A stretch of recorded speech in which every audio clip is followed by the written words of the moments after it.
because it was time to get it set up. Okay. Oh, good. Davis is going to be at home. Yeah, I think Thomas knew that. Okay. He was just sharing that this morning. My problem is I'm gonna have to go home because my battery is gonna die. Oh, I have a charger. It'll fit on this? Yeah. You don't need it for yours? No, if I can be on my dock upstairs. Yeah, because see, I can't, I don't bring my cable here because I always put it in the docking.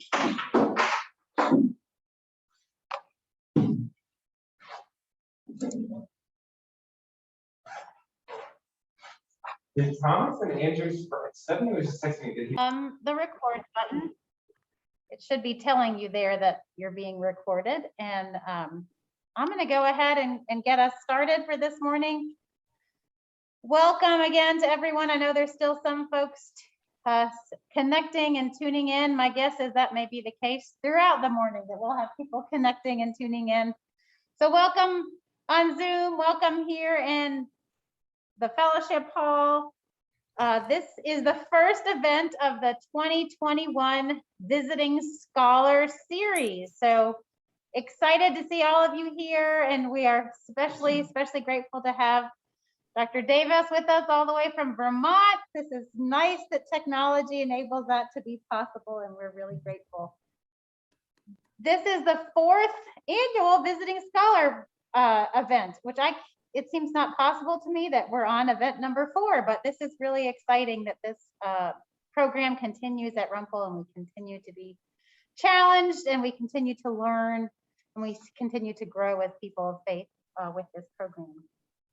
So this morning, this was the format we set up with our first visiting scholar, well, 4 years ago, that we would begin with an opportunity to get to know our visiting scholar a little bit better. And we are incredibly grateful that we have our own resident scholar in Davis Hankins. And I have to say both of their names slowly this year because it's been confusing for me to say James Davis and Davis Hankins, but I still have to do that slowly. But we are really grateful that we have Davis among us here at Rumpel, and that he is willing to help facilitate a conversation with our scholar. And so not only do we say welcome to Dr. Davis, but we say welcome to Davis Hankins. I want to make sure that you know what the other events are for Visiting Scholar, and I hope you'll tell your friends and pass it along, and I'll be sure to make sure we have the YouTube stream fixed by this afternoon. Dr. Davis will be preaching the sermon during the 11 o'clock worship service. That will be on the video screen. That's a sermon that comes to us from Vermont, but we'll be able to participate in that in the sanctuary, and if we're watching over the live stream on YouTube. And then he will offer us 2 lectures at 5:30 this afternoon. That will also be on Zoom, streamed to YouTube. And then again tomorrow morning at this same time, 9:30 tomorrow morning, a second and final lecture. So we hope that you will be able to participate in all of these events. We hope you'll tell your friends and neighbors and encourage them to join and be a part of it as well.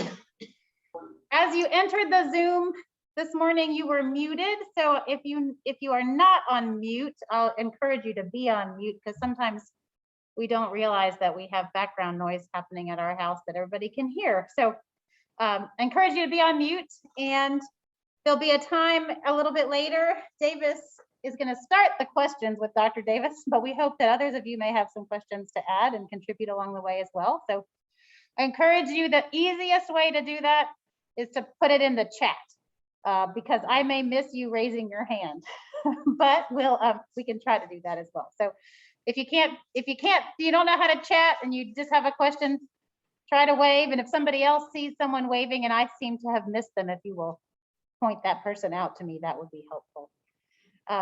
But we encourage you, if you're not asking a question, to just remain on mute so that we can have the best sound quality to hear Dr. Davis and Dr. Hankins while they're chatting. Okay, I think that's all the announcements I wanted to make sure I mentioned. I'm going to invite you to join with me in a word of prayer, and then I'm going to introduce both of our folks who will be facilitating and speaking this morning. So let's pray together. Good and gracious God, we are grateful to you this morning for this beautiful day here in the high country. We are grateful to you for this opportunity for us to study and learn and grow together here at Rumpel through this Visiting Scholar program. We are grateful for Dr. James Calvin Davis and his willingness to be with us, not only this morning, but throughout this weekend. We are grateful for his commitment both to the church and to the academy, and we look forward to the many ways that his presence will bless and stretch and encourage us this weekend. We are also grateful in this time of a continuing pandemic for the gift of technology and how it enables us to continue to connect with one another and to participate and to grow together. We pray your blessings not only on this Sunday school hour this morning, but on this entire Visiting Scholar program this weekend. We offer these and all of our prayers in the name of Jesus, our Lord. Amen. So let me do a little bit of introducing. Our own Davis Hankins may not need as much introducing to many of us, but I still think it's helpful for us to do that.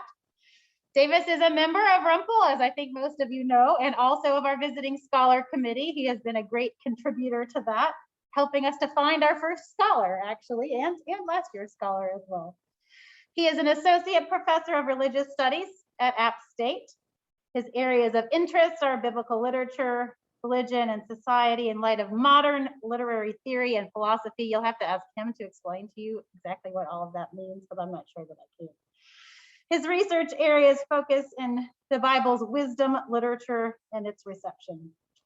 He teaches a variety of courses in the religion and philosophy department at App State, focusing primarily in the scriptures, Old and New Testament, and Judaism and Christianity.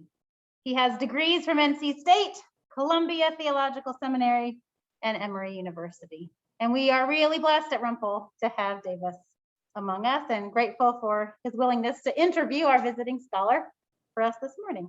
And let me introduce to you our 2021 visiting scholar for the first time.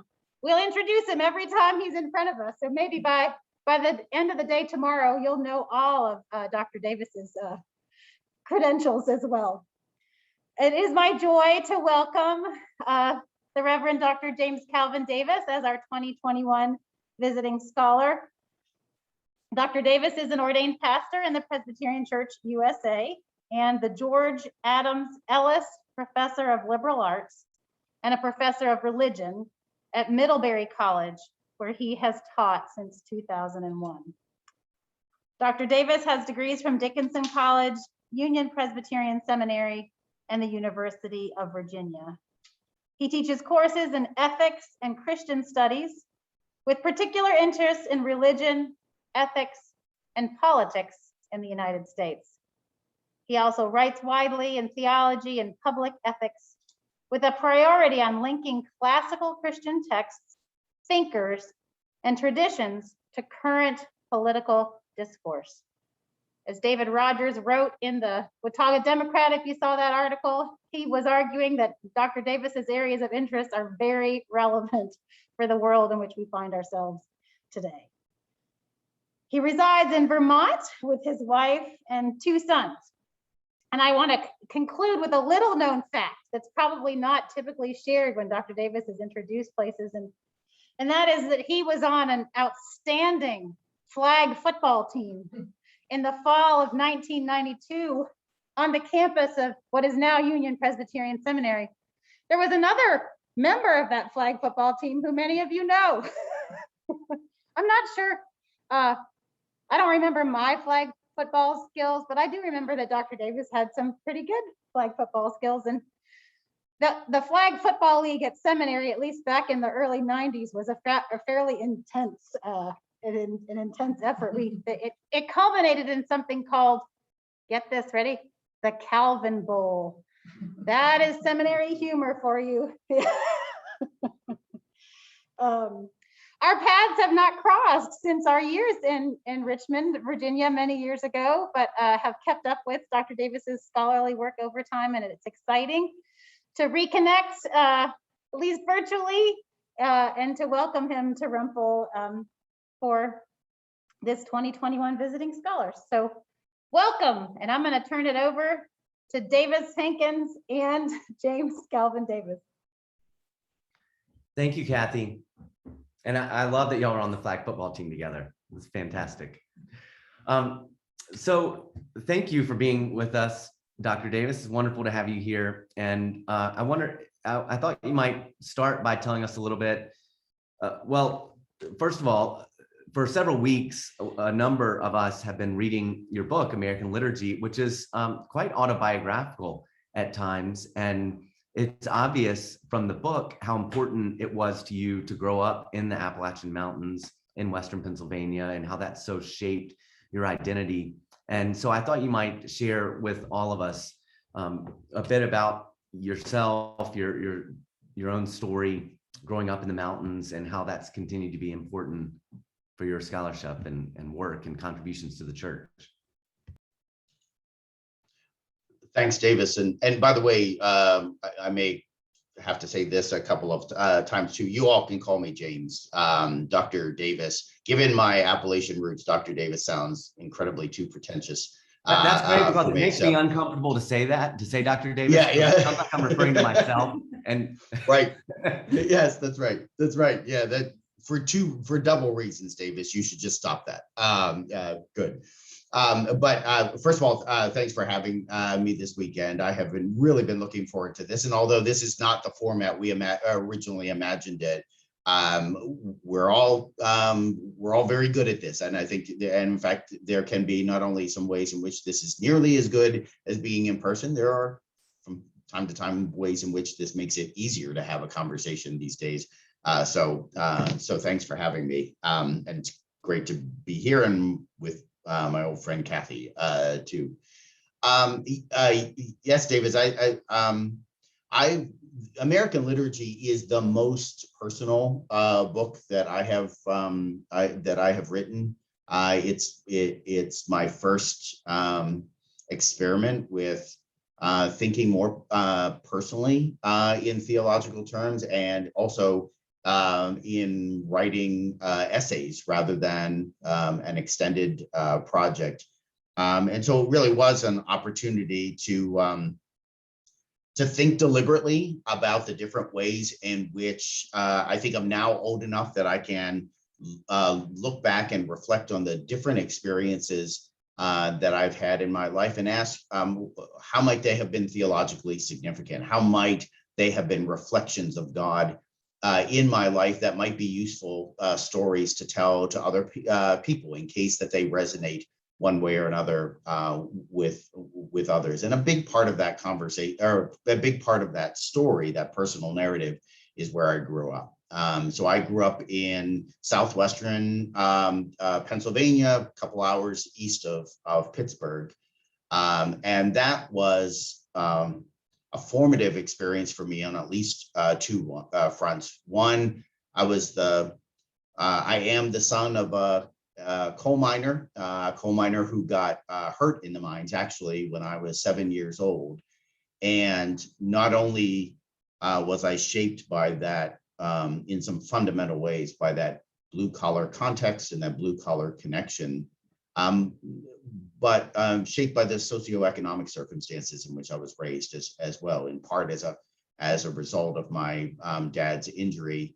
It was not an easy task for my mom and dad to raise 5 kids, to provide for them, and certainly not easy to send them off to college. And I was, in fact, the first in my family to graduate from college. So that has stuck with me. That's shaped me personally in terms of, I'd like to think it has shaped my work ethic, but it's also shaped my moral worldview. So as an ethicist, I think about the world in moral terms that are influenced by the fact that I come from a blue collar background and that I have some life experience. I know what it's like to live in circumstances in which you or the people taking care of you are not sure where the next meal is going to come from. So the first part of that upbringing that really has been influential on me is just that whole socioeconomic context. But the other part is that I was raised in the church, and I was raised in a small church in my coal mining town that was, for all intent and purposes, an evangelical church. And that has had a profound effect on me as well. My love of scripture, my love of church tradition, my love of church community, I think was born and bred there too. And even though I think on theological issues, I think very differently on a lot of theological issues from how I did when I was growing up in that church and how some of my family and friends who still go to that church think. I'm nonetheless very indebted to that foundation. And I think it makes me a different, if I identify as I do in American liturgy as a liberal theologian, it makes me a peculiar kind of liberal theologian, I'd like to think, to have that kind of formation of faith formation in an evangelical setting. So in both of those, I think that's really shaped who I am as both as a person and as a professional. Thanks. Would you maybe tell us a little bit about how you were called to the ministry? How did you end up going to seminary from that context? Was union an obvious choice, and how did that happen? So the call is Nanny's fault. That's my grandmother, and my grandmother from the time I could walk and talk in church was referring to me as her little preacher. And so I don't really think I had much of a choice in vocation. Nanny was always sure I was going to be her preacher. And in fact, I was raised to be very active in the church. I had a lovely mentor in the pastor who was leading our church until I was about 16. And then he died suddenly. In fact, it's a tragic story. He died on Christmas Eve, shoveling the walk in front of the church. So that both his life and his model, but also his sudden passing, I think also shaped my resolve to follow this calling to be in the, to go to seminary and to be a minister. And I think I entertained some other options briefly in college, but in the second half of my time at Dickinson, I ended up with a teacher in my Greek class who knew about union, who was a Presbyterian himself, and who declared to me once and often that I was going to union. And so that's how union got on my radar. In fact, where I grew up, if you were going to seminary, you were going to Pittsburgh Seminary, or you were maybe going to Princeton. But my committee for preparation for ministry, I think there were members of that committee who had never heard of Union Seminary in Richmond, Virginia. So they were quite surprised. And I think maybe some of them were a little disappointed that I wasn't going to one of the two they were more familiar with, but it was because of a college professor. I ended up at Union, and that was absolutely the best place for me. Interesting. Growing up in the South as a Presbyterian, it was Union or Columbia. So I understand that. Yeah. And Princeton, obviously, I think. But anyway, that's interesting. Can you give us a sense of your scholarship? I have had, as I've had different conversations with people, I've talked about you as sort of having a toe in the pool of like church history, as well as in theology, as well as in ethics. And you have quite a broad range of scholarship that you've done. And as you said, American liturgy in some ways is a departure from earlier work that you've done. And so maybe help the rest of us get a good sense of your scholarship and your interests and the big questions you're asking. Davis, I think that's an apt description. I think I am in some ways all over the place, although I actually think there's some coherence there. I think of myself as an historical theologian for today. So I have a deep interest in the historical tradition, especially the Christian tradition, especially the Reformed tradition. But I also am very much interested in the way in which that tradition is relevant to us today and in problems in our time and place. And so I do both historical work and contemporary work. I'd like to think that a book like American Liturgy, it is a departure in some ways from some of the things that I've done in the past, but I'd like to think it's also a continuation in that I was quite deliberate that almost all of the essays at one point or another, which are talking about my personal experience and our contemporary moment, that almost all of those essays at one moment or another will reach back into history for some theological rascal that I want to claim is relevant to our conversation today. So there's an essay, for instance, on Labor Day, and I use that as an excuse to pull the social gospeler Walter Rauschenbusch out, and Jonathan Edwards and Calvin make cameos all over the place. So I like to think that American Liturgy is actually a synthesis of those, both the historical and the contemporary interests I have.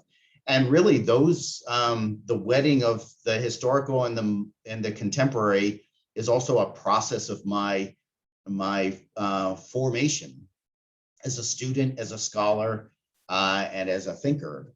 When I was at Dickinson, I was in part an English major, and I did my English senior thesis on a couple of Puritans because I really enjoyed my American Lit class. And so I did my work on the Puritans, really fell in love with these Puritan thinkers, went to Union, discovered Doug Otati, who was a big fan of the Puritans himself and of Jonathan Edwards, and spent probably way too much time with him, learning about and talking about the Puritans.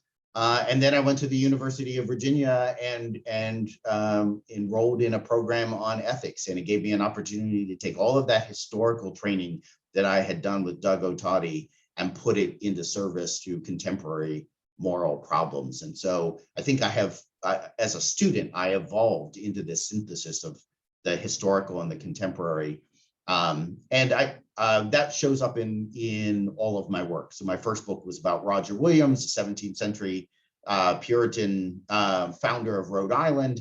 But that study of Roger Williams is in service to a contemporary question about the role of religion in public life. And my books on civility and forbearance are clearly focused on contemporary concerns about living with disagreement in politics, in the church, but they're constantly reaching back to historical antecedents for thinking about that as well, too. So all through my writing, I hope I have maintained this balance of interest in the treasures that theological tradition provide us in order to think about the problems that face us today.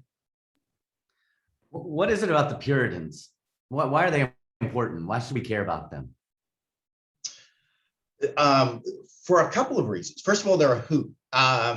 They are much more complicated, or were much more complicated people than the stereotype we have of them. The stereotype we have of the Puritans is we get from Nathaniel Hawthorne in the Scarlet Letter.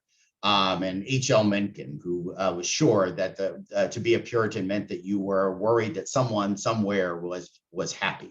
But the Puritans actually were not as dour, not as overly serious. They weren't the prudes that we make them out to be. They were a lot of fun. They liked beer. They had a serious understanding of the good of the married life and the partnership that a good married life might support.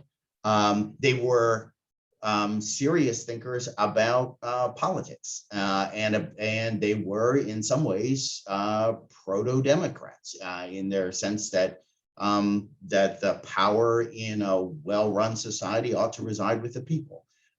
So they're a very rich group, and some of the things that they were worried about have analogs in our time. And so because of their complexity, and they're doing all of this deeply steeped in and committed to the Reformed tradition.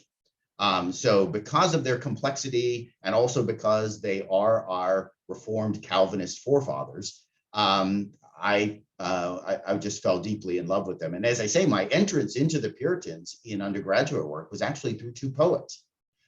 So it's another way in which Puritan society can surprise us. That Anne Bradstreet, this poet that I worked on at Dickinson, writes this beautiful poetry, and in the process, arguably kind of presents herself as the first American feminist, thinking about things like the death of children and the abandonment of spouses and tragedies, the burning of houses and stuff.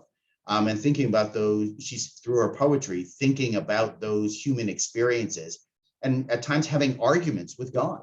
I found that to be a fascinating challenge to the stereotype of the Puritans that we often have. Interesting. And I assume they help you think about the role of religion in public life, and maybe their idea about that was more complex than we may imagine, with a simple sort of theocracy in mind of what they were trying to do was something different than that, right? And what are your thoughts about the role of religion in public? So this is something that I'm going to talk about, especially on Monday too. But the short answer to that, Davis, is yes. That studying the Puritans has given me some kind of historical insight on thinking about what are healthy or less healthy ways of understanding religion and politics. We have one of the stereotypes about the Puritans that we work with is that they were theocrats. What they really were trying to do in Massachusetts and in other communities in New England was establish a kind of biblical law in the political realm. In fact, what they were doing was much more complicated than that. They weren't theocrats in the strict sense, because they did understand that the realm of the civil and the realm of the church are distinct, and that they needed to stay distinct for the health of both the church and civil society. Now, the Puritans did think that those two realms could cooperate. And in thinking that, they were basically walking in the path that Calvin first set for them. Calvin, too, thought that the church and civil society should operate cooperatively, and that leaders in one could and should advise leaders in others. So that's a much more complicated picture than we often have of the Puritans, and it's worth studying and thinking about the positives and negatives that we could draw from that for our time and place. But also for me, and again, I'll talk about this a little bit on Monday morning, another layer of complexity in thinking about the Puritans in this church and state question is including Roger Williams in that mix. And we often think of Roger Williams, if we think about him as a theologian at all, we think of him as a pioneer of the Baptist tradition. But in fact, he was a Calvinist Puritan with much, much different thoughts on the relationship between religion and the state than some of his Puritan contemporaries. And that disconnect and that contest is also, I think, instructive for us as well. And I'm going to try to pull a little bit from him to talk about my own perspective on Monday.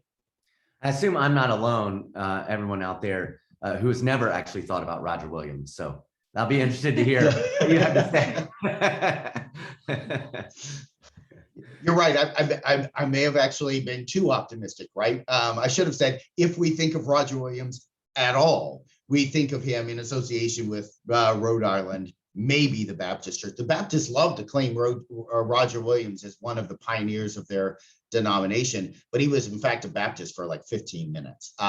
He helped found the first Baptist church in the United States, and he tended to be Roger Williams was in some ways theologically a fundamentalist. He was all about the purity of the church. And as his life went on, he became less and less satisfied that anybody else could satisfy his standards for the purity of the church. So after he helped found this Baptist church in Rhode Island, within like 6 months, he had decided these people aren't pure enough either. And rumor has it that by the end of his life, he had to be talked into taking communion with his wife. He was that strict. So Oh, that is hilarious. So will you tell us a bit about what does forbearance mean? It's a word that's quite important in our Constitution, in the Presbyterian Church, in our sort of fundamental documents, but maybe talk a bit about what is forbearance and civility meant in our Presbyterian context, but also what does it mean today to think about civility and forbearance in the moment that we're living in? Yeah, it's a good question. It's clearly a relevant question, and it's harder now than when I started working on this 10 years or more ago. I started working on civility first, and the idea of civility, in fact, the term itself, I got from Roger Williams, who often talks about civility as a set of public virtues that he thinks makes for a peaceful, well-ordered, and flourishing society. And I started asking myself, well, what's that look like in our time and place? One of the challenges to thinking about civility or forbearance is that these words have connotations today that a lot of people don't find very attractive. So civility sounds like just be nice, just be polite. And especially in our time and place when we are arguing publicly about some really important issues, a lot of folks think civility sounds like what you're trying to do is sweep those differences under the rug and instead subscribe to a kind of benign layer of niceness that doesn't allow us to wrestle with the really hard problems before us. I don't mean that at all. Civility for me, and I think for Williams, was based in the root civitas. What are the virtues that make for a good and healthy society? And for me, in our time and place, I think that means exhibiting at least patience, humility, integrity, exercising integrity, and most fundamentally, engaging in relationships of mutual respect with other citizens, even if or especially if we disagree with them. So that's what civility means for me, and for much of the last 10 years, I've been exploring what that means, if it has limits, where are those limits? Are there people in our society that we should not feel obligated to be civil to? What is the relationship between civility and things like civil protest and struggles for justice? I think there are a lot of hard questions to unpack when one commits to this idea of civility. But along the way, I would do talks with churches like this one, and a lot of folks would ask, what does this look like within our church communities as well? Especially because I was claiming that church communities could, if they got their own ships right, they could serve as models for civility to the greater public. And I still think that's the case.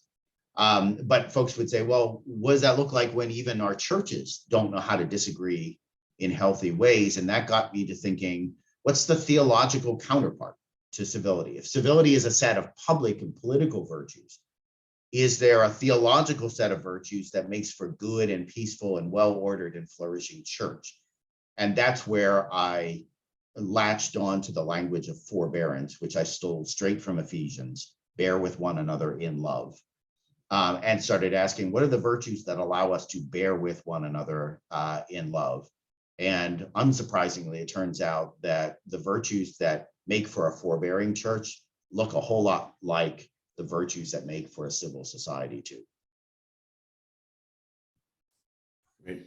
Will you tell us a bit about the future of your scholarship? Do you have new projects that you're planning to work on? Where does your trajectory go from American liturgy? That's a good question. That's a hard question right at this moment, because I am at this place where I'm still thinking about watching how American liturgy lands on the ears of readers. But I have been doing lately. I've been diving into the work of John Witherspoon, who is another Reformed Calvinist American thinker. Considered one of the fathers of the American Presbyterian Church, also happened to be a signer of the Declaration of Independence, was a clergy member, a president of Princeton, and also a political thinker and actor. And I have found myself really interested in him again, because I like going to historical resources for contemporary concerns. And here sits John Witherspoon at the intersection of things that interest and concern me: politics, the church, theology, education, etc. So I'm early into my work on Witherspoon, and this is the most time I've ever spent in my career reading Witherspoon. I don't think a ton of people do spend much time reading Witherspoon. So that's probably the next direction I'm going, is this is a turn again to some historical work with him. I should have asked you too, because a number of us have read the American Liturgy book, but most probably have not had a chance to look at that yet. Will you tell us a bit about that book, what it's about, and how did you get interested in holidays, and why in the world do you have a chapter on football?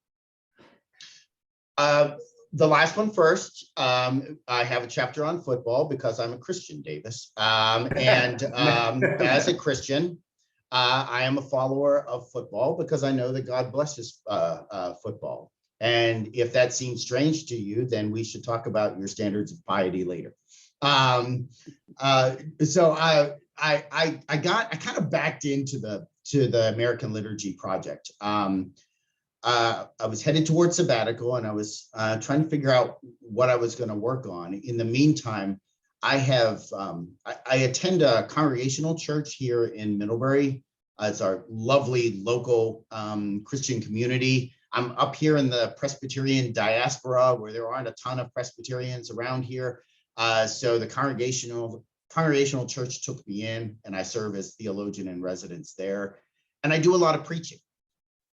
And if you do any substitute preaching, you realize that I realized after looking at the sermons I had preached over the last several years, that most of them had to do with holidays, because that's when the pastors take off.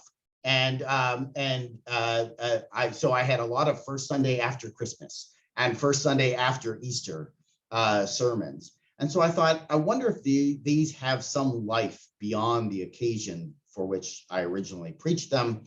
And as I sat with them, this theme of theologically reflecting on holidays began to emerge from those essays.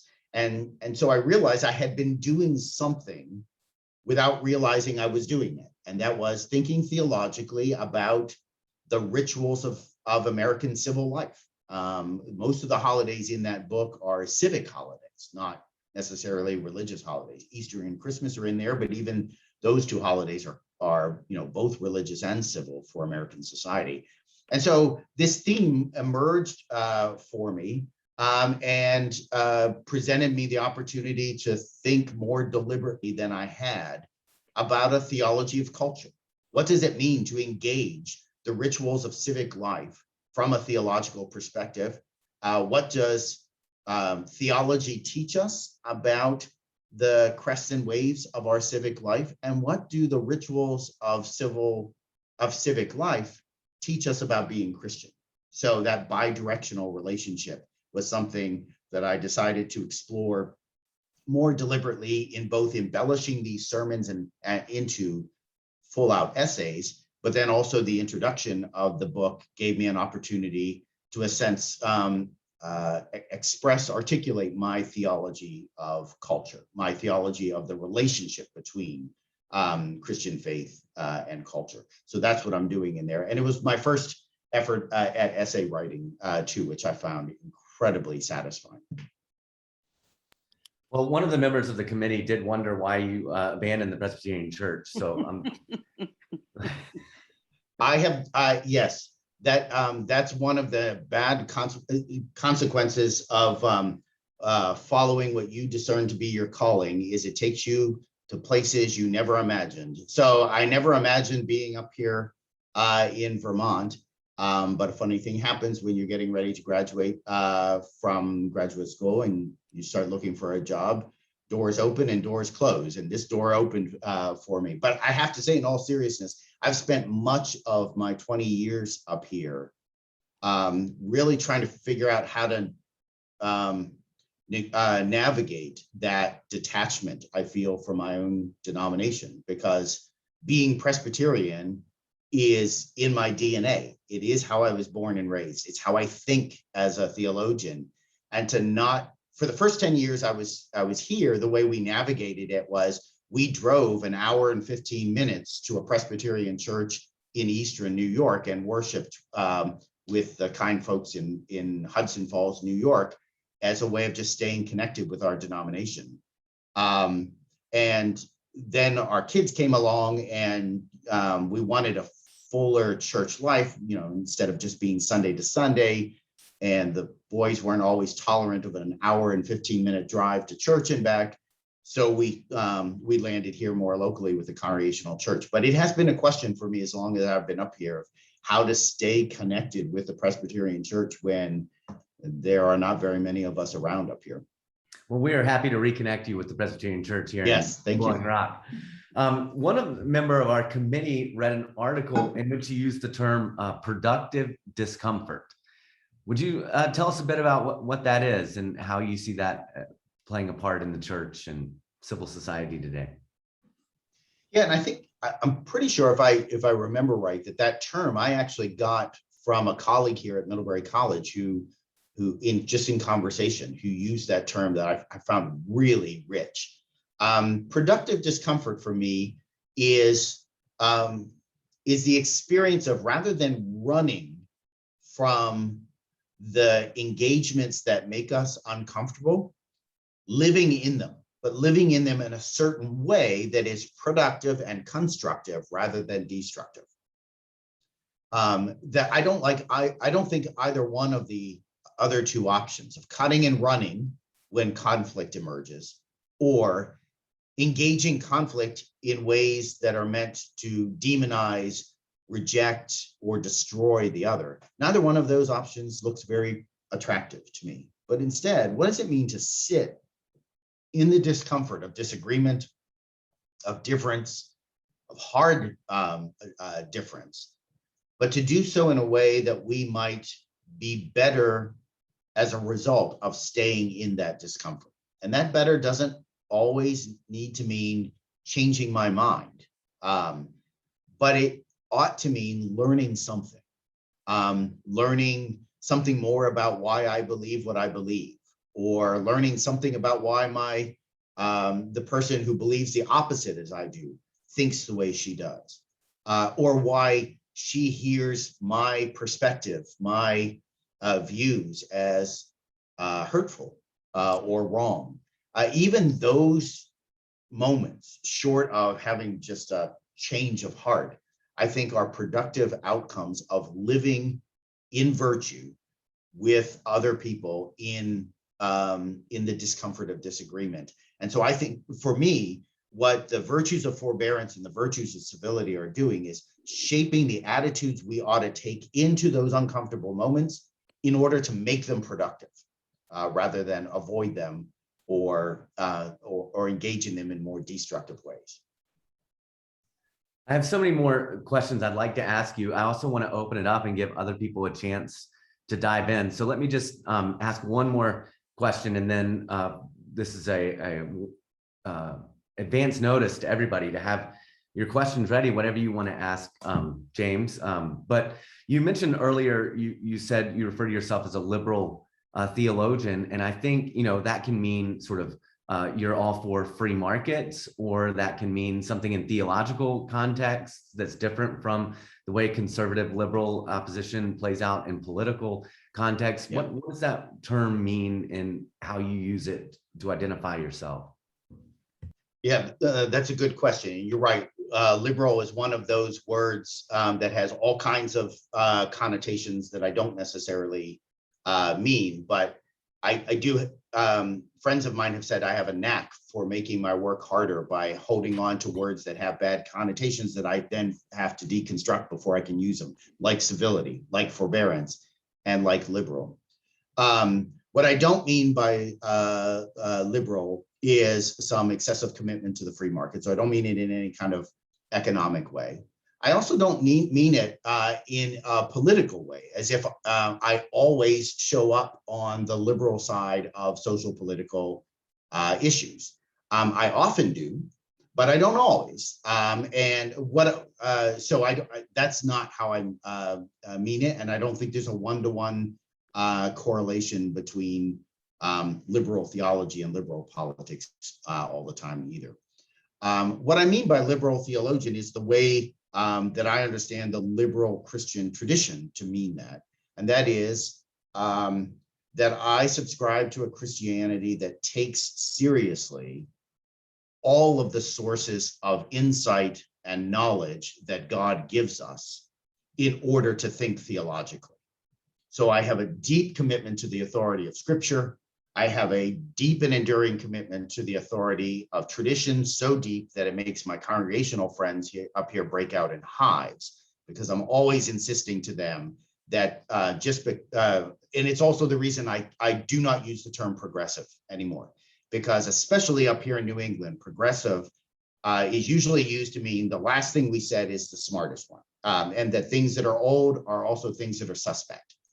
And to my mind, as an historian, it's very often the case that people deeper into our tradition have thought about things in smarter ways than we have, and that we would do well to avail ourselves of that. So I have a deep respect for the authority of Scripture and tradition, but I also subscribe to a theology that says God is sovereign.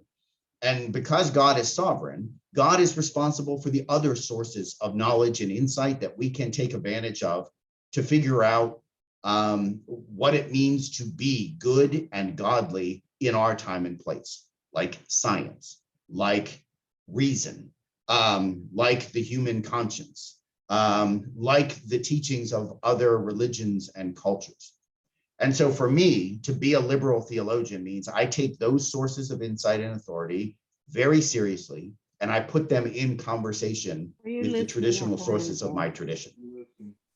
And that's what it means to do liberal theology for me. Oh, Betty, you're on now on the screen.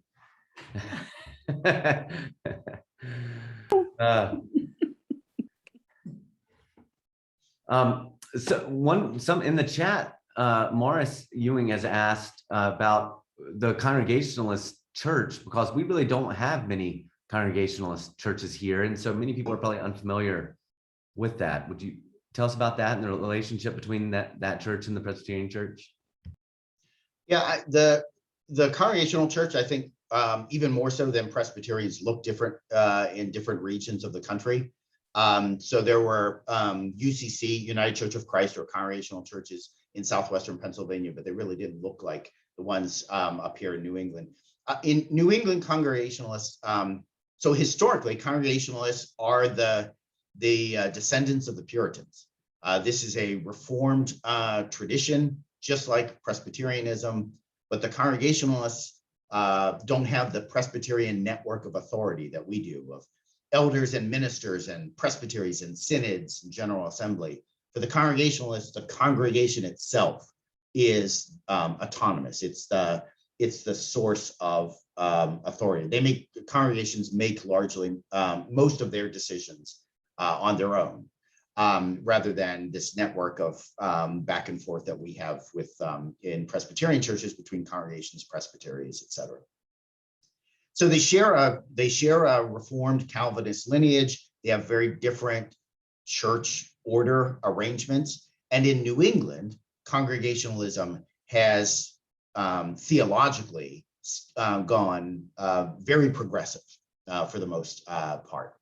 With that, in my experience, has been a detachment from that history and tradition, so that in my congregation, which I love, absolutely love, we don't spend a whole lot of time claiming our Puritan heritage because there isn't that historical perspective, but also, as I said before, one of the characteristics of New England progressivism is that history is not as important as current viewpoints and current thinking.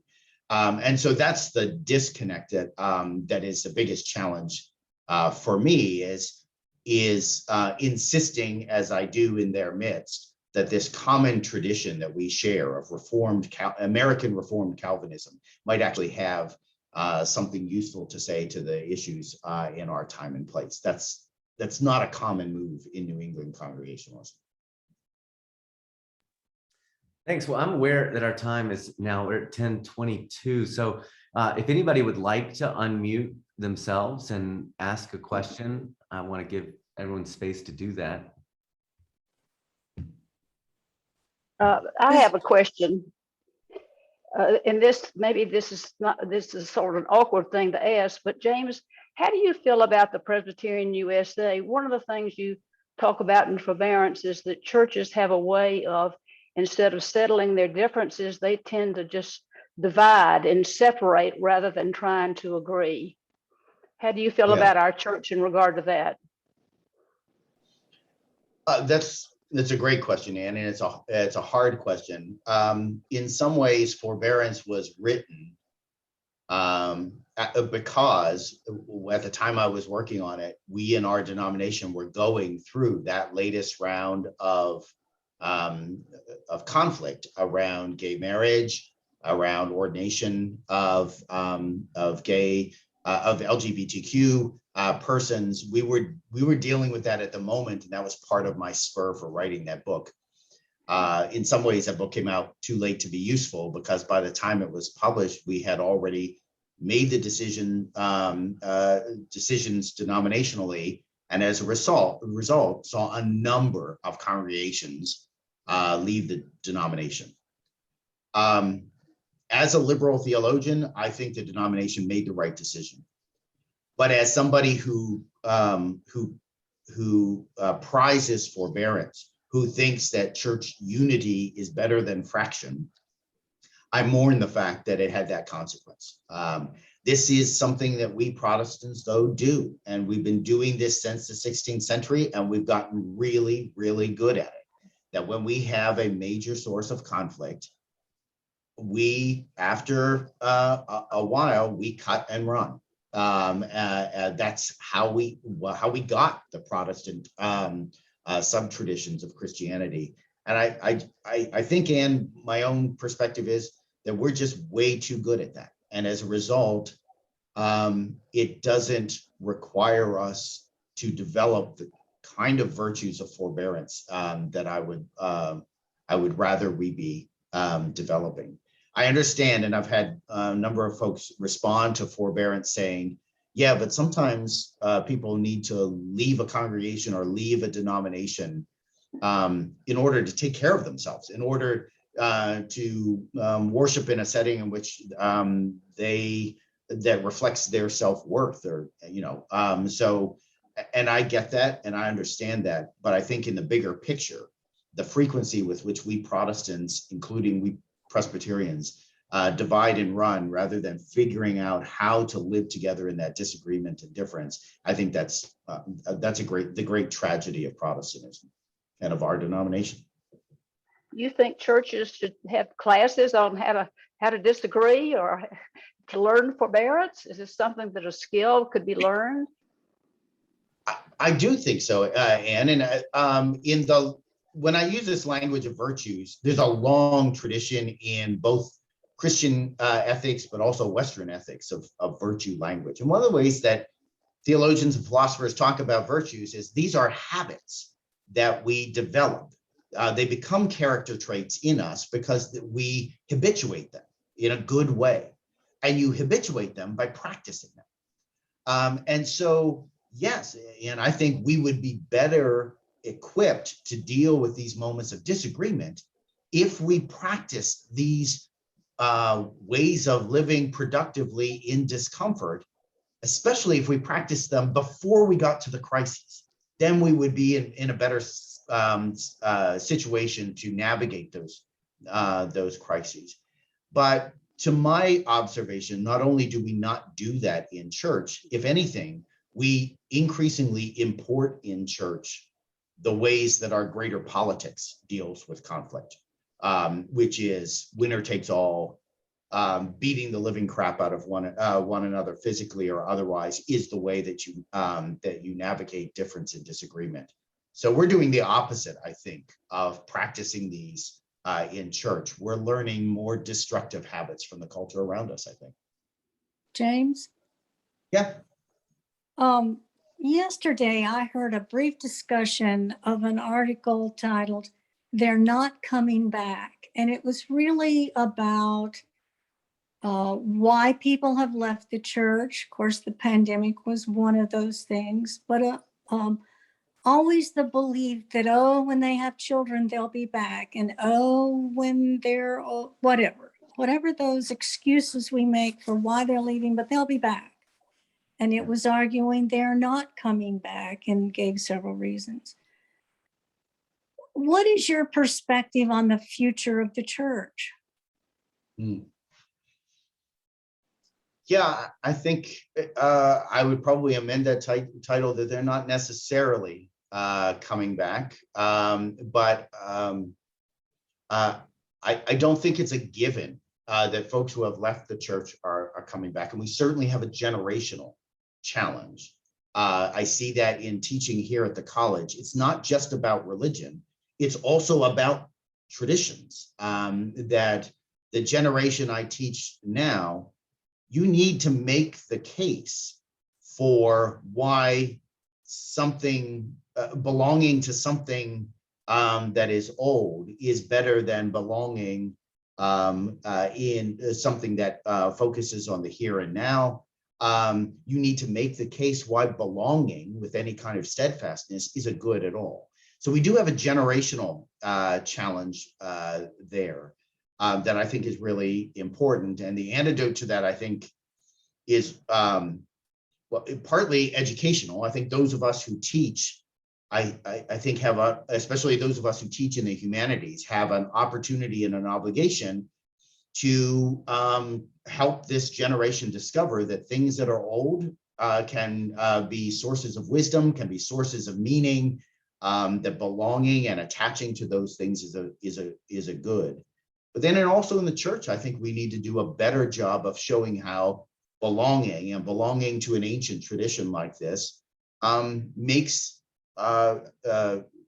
good difference in the lives of the people who choose to be part of this community called the church. So I think there's a real challenge there for us to shape the way that we live and the way that we teach and the way that we share and witness to Christian community. That is better translated, particularly to this generation. I also think we need to get used to being smaller and more nimble. The era of Christian dominance in American culture is over, and I think we need to get right with that. And I think to see all of the advantages that come to being a smaller, leaner, meaner church. And I think there are a lot of advantages to that. So embracing the fact that we will probably never be as large as we were, say, in the middle of the 20th century. Well, I know it's 10:30. Are there any final questions? I can't believe Mark Johnson hasn't asked a question. He always asks great questions. Not to put him on the spot or anything. Yeah, I was gonna say maybe we could take one more question and then we'll wrap up because it is 10:30, but if there's somebody who's been. Okay, I've been challenged. So,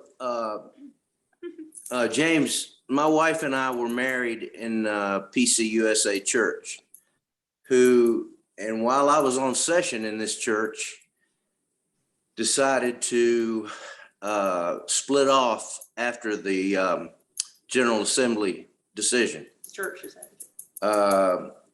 And of the 18 elders that were in the church, I felt like I was the only one that, I mean, I was literally in tears driving from church back to home after elders meetings, because I just could not tell a person that they could not be ordained. It's not my call. And so we've actually